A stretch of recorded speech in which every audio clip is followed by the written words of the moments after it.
বর্তমান সরকারের মেয়াদে সাংবাদিক সুরক্ষা আইন পাশ হবে যাতে সাংবাদিকদের আর কোনো সমস্যায় পড়তে না হয়, এমনটাই জানিয়েছেন তথ্য উপদেষ্টা মাহফুজ আলম।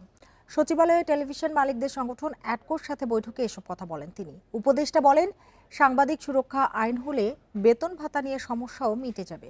আসন্ন নির্বাচন সাংবাদিকদের জন্য চ্যালেঞ্জের মন্তব্য করে তিনি বলেন, এই সময় সাংবাদিকদের সুরক্ষায় মালিকদের সচেতন হতে হবে। সম্প্রতি লাইভ এবং নেক্সট টিভি নামে দুটো টেলিভিশনের লাইসেন্স দেয়া প্রসঙ্গে উপদেষ্টা বলেন, ফ্যাসিবাদ মুক্ত গণমাধ্যম তৈরি এবং গণ অভ্যুত্থানে অংশগ্রহণকারীদের সুযোগ দিতেই নতুন লাইসেন্স দেওয়া হয়েছে।